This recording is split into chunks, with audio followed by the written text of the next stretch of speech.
going on, guys? So today I wanted to go over my sim racing setup because it's been something that people have asked me about. They've been interested in it. People kind of ask me how to get into sim racing, and for one thing, it can be really expensive and you can cut corners here and there to make it a lot cheaper. So one of the things when I became interested in it was, where can I build things on my own to make this hobby a lot cheaper? So today I'm going to be running through my setup, which includes a DIY cockpit and also a DIY triple monitor stand, because one of the main things when it comes to triples is you're either sacrificing a lot of space in the room that you're playing games in, or you're sacrificing your ability to play desktop games as well. And those are something I also really enjoy. So I wanted to be able to build something where I could, in a matter of minutes, go from playing desktop mouse and keyboard games and then into sim racing. So I'm going to run through how I did my triple monitor stand, and then I'll just show off my sim rig, because a couple hours at Home Depot, a couple hours with the saw in my garage, and I've probably saved somewhere in the ballpark of maybe close to $800 on if I was to go with like an aluminum extrusion rig, or just go out and buy, one of those customs that you can see online. So I'm just going to quickly take you through the sim rig and then my triple monitor stand. Hope you enjoy. So here's my DIY rig in all of its fresh cut, unpainted glory. As you can see, it's super basic. The main components, obviously, we've got the area where the pedals are, we've got our seat area, our base, and then the uprights for the steering wheel mount. So I'll just start kind of from where I started and worked my way through. There's a lot of problem solving that went into this, a lot of trial and error, and overall what I came up with I'm pretty happy with. So to start the project, you're going to want to have this kind of frame here that I made with 10-inch wide by 2 pieces of wood, and then there's just a 4 frame. I put the side crosses on the inside and then drilled through, and that's given me a pretty strong base. And what it actually allowed me to do was put these carpet wheels on, so I can roll this around the room when I don't want to play. I can roll it, and I roll it right over here out of the way, and then I can play games. The next piece of the puzzle would be the seat. If you're fortunate enough to be able to get a cockpit seat like this, then that's good. I was actually owed a favor by a friend, so I was able to get one for free, and that helped me a lot with this build. And I had to go out and buy these mounts, and what I did was I then made just a square section to mount the seat to. You can see the bolts there on the inside underneath. And so this piece here I put and attached separately, so it's just this piece of plywood on top of a square base, or rectangle base, I guess I should say. It's not square. And then what I did was I found the angle that I wanted it to be mounted to, and then I just kind of squeezed it in. So you do it so it will fit right inside this dimension here, and then you can angle it however you want. And then what I did is I just screwed through, and now it's snug in place at the angle that I want it. For the foot pedals, it's something kind of similar, but it's a little bit chintzier than the seat mount. It didn't require as much weight that was going to be on it, but it still needs to be strong enough to balance the force when you're pushing on these pedals, especially the brake. If you got a load cell like me, sometimes you're putting a lot of force, and it provides a lot of wanting to tip on this. So first things first, I had to find out what angle I was going to want my pedals at, and that takes a lot of time, and it's a lot of preference, and some of it's going to be based on how your seat is angled back here. And actually you can see there's a slight weird angle to it, and that's because I had it steeper when I had my rig configured originally. And so what I did is I just unscrewed it and then rotated the whole thing forward and then screwed through on this side, and now these are nice and snug. 2 screws go down in here to secure the plywood to this, and then I should have another piece on the other side of this plywood underneath, with the plywood screwed into this piece and then screws going into this piece through the sidewalls. but we'll add that later. It doesn't really make too much of a difference. It'll just add a little bit of strength. And then I've got my pedals mounted to the surface of the plywood with these bolts here, you can see. And then there's the ones underneath here that are a little harder to get. But those are in there, and so that's how I have my pedals done. Something real simple. You can do that just with a blade saw and a drill. Alright, so the final piece of the puzzle would be these uprights where I have the steering wheel mounted. This is the hardest one in my opinion to get right, because depending on what steering wheel you're using and just kind of the forces that go on, it's gonna be tough to get it to be sturdy. So what I did is I did the double upright on that side, and then they're pretty tightly secured through that bottom frame. This connection's pretty tight. You can see I have these pieces of wood going across, and then underneath I've got more reinforcement. So screws go up into here on that one, same thing on this side, and that keeps these two pieces nice and tight and even. And then on the end, this side's got less screws. This one just goes through one time. I should add a second there. And then on this side, you can see 1, 2, 3, 4 that go through there. And then on the bottom, we've got them screwed down here as well. On this side is where you lose a lot of the structural integrity, because I did this angled piece so I'd be able to get in. You can see how much leg room you've got to swing your legs in there, and I actually don't notice much difference from side to side. It doesn't feel weaker when I'm turning to the left. You don't notice that this side is definitely less supported than the other side when you're actually driving. If you were going to put a little more time into this, I would definitely suggest measuring out and getting it so you had two pieces of this or just one larger piece, and then cut it flush so then you've got nice surface contact, and then send it down here, cut that nice and flush, put some screws on the bottom, put some screws up here, and then you should be golden. I'm here in the United States, so our shifters are on the right side. So this is how I have it mounted to this larger column. So depending on what country you're in, I would suggest doing the double column on the side you plan to have your shifter. And so what it is just this main piece on this side, another one on this side. They're the same length, and then this piece goes over the two, and then this actually, the clamp goes in there and is sandwiched on that piece, and that provides, I mean, this thing is sturdy. It's not going anywhere. So depending on where you want to mount that shifter, you could just extend these pieces back farther, and then you could have it closer to your driver's seat.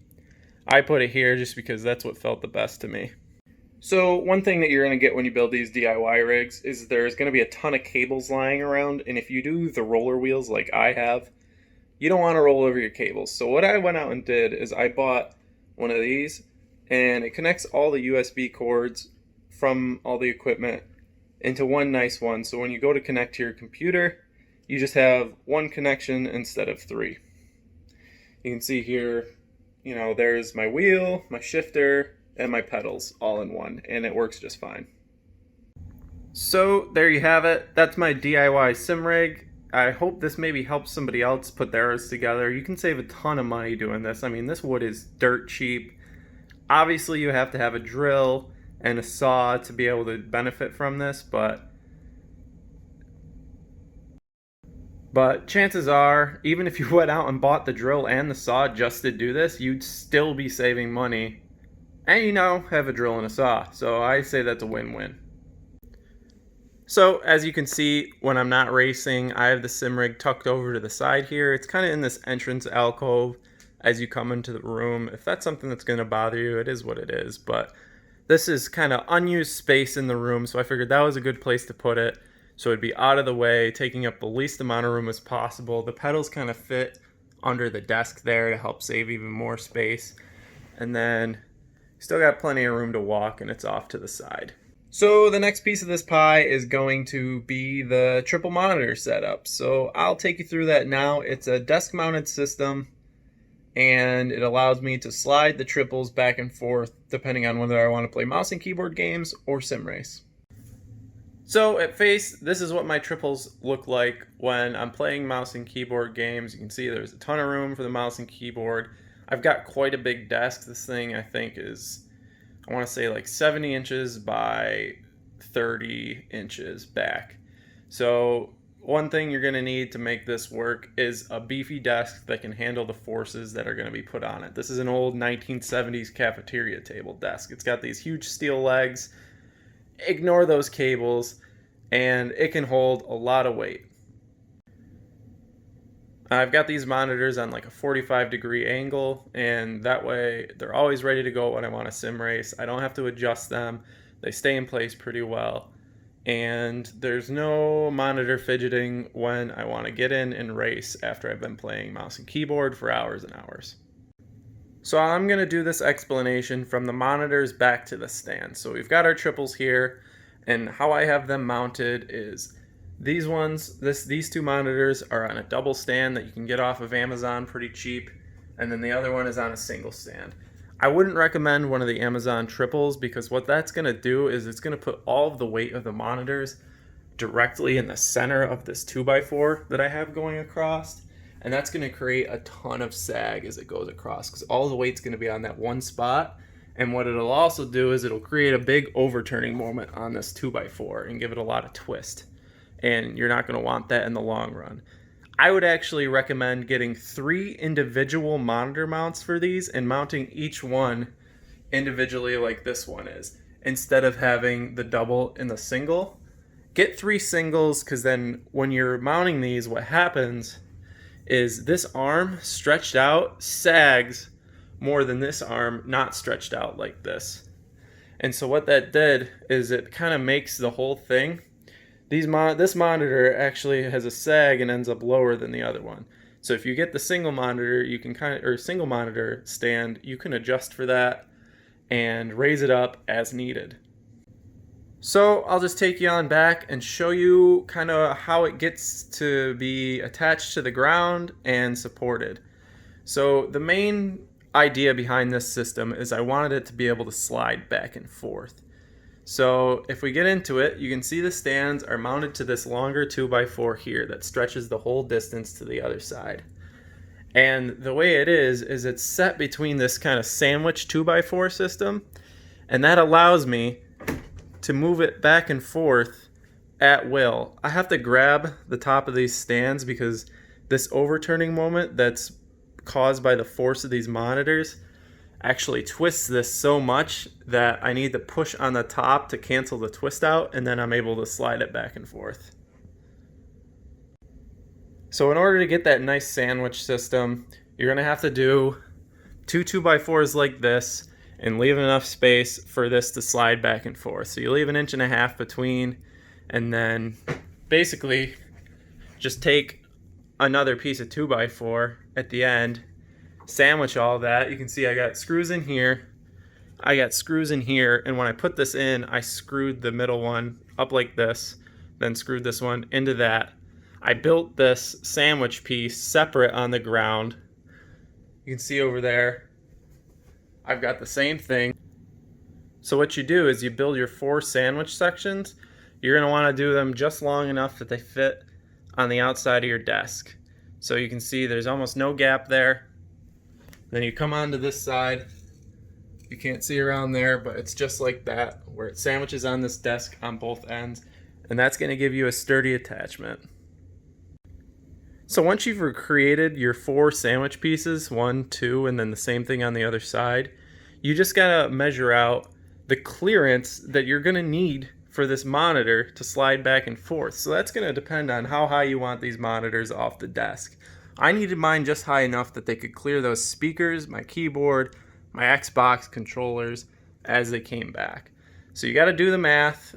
You're gonna have to measure this out in order for it to accommodate for these 3, the gap you're going to need, these 3, and then you're going to cut it, attach it, do the same thing on this end. So you have a one freestanding piece on this side once all that's attached, and then you'll have the same thing on the other side. Now, once you have these pieces done, please ignore those cables.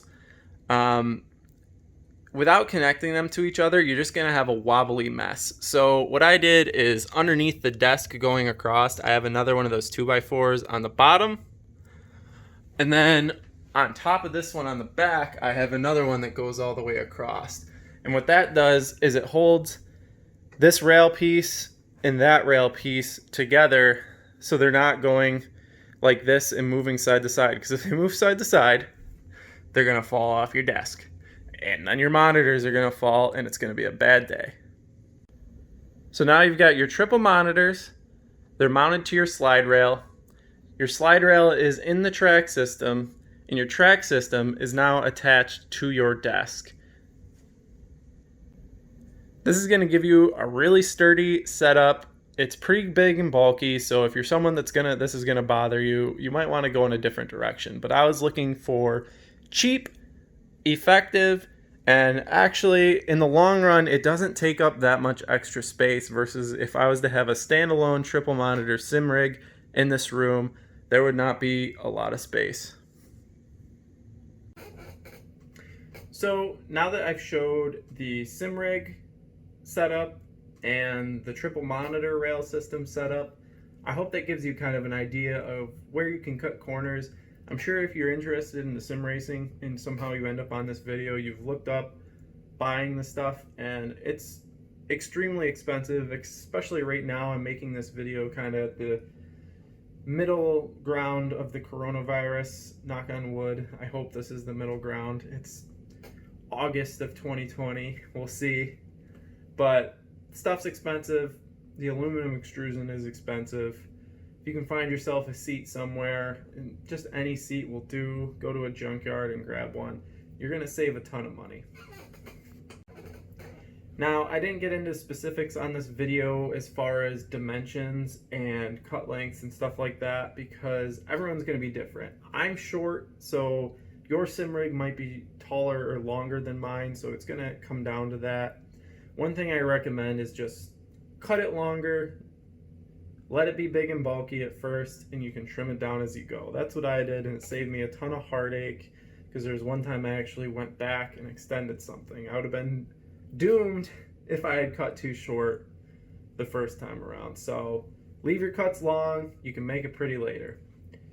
And as far as the tabletop triple monitor stand goes, everyone's desk is going to be different. I think in order for this to work, you do need to already have a pretty solid desk. You could probably build the same thing with some floor reinforcements or something, but you're going to need a sturdy piece of equipment to hold your monitors and all that extra wood. So hopefully you can figure that out. So what I'm going to do now is I'm just going to put the camera over in the corner and I'm going to show how fast I can go from kind of playing games and get into iRacing and sim racing. I haven't practiced this or anything like that, so what you're going to see is just how long it takes. This isn't some pit stop speed run where I've practiced and show how great this is. Like, you'll see how long it takes to switch from sim racing to playing a desktop game. So I'll get into that now.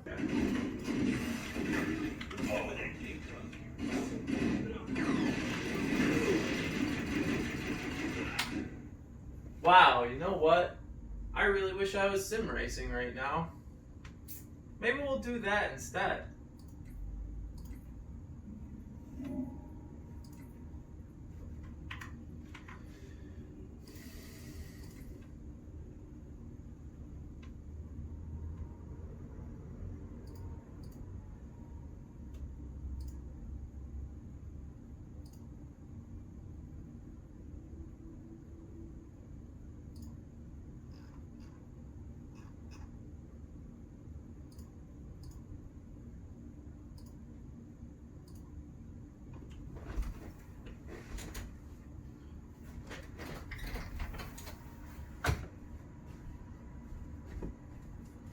So I'm pushing forward to cancel out kind of that moment that it creates, and you got to do both sides a little bit at a time.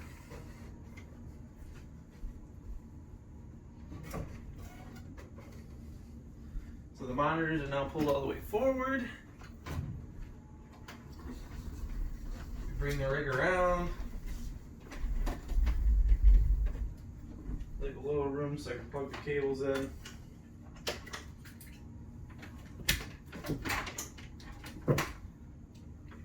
I've only got one to plug in now because we did that before.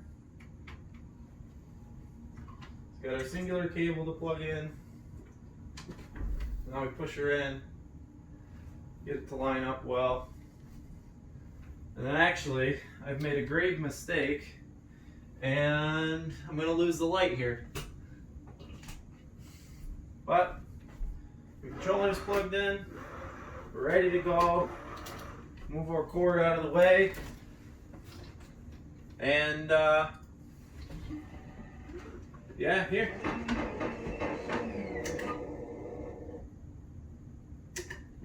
And I've stalled the car.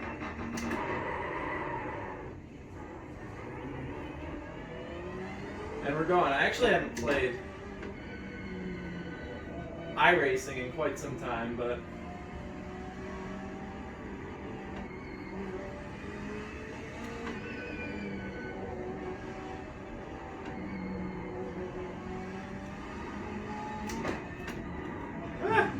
as you can see, I'm not very good.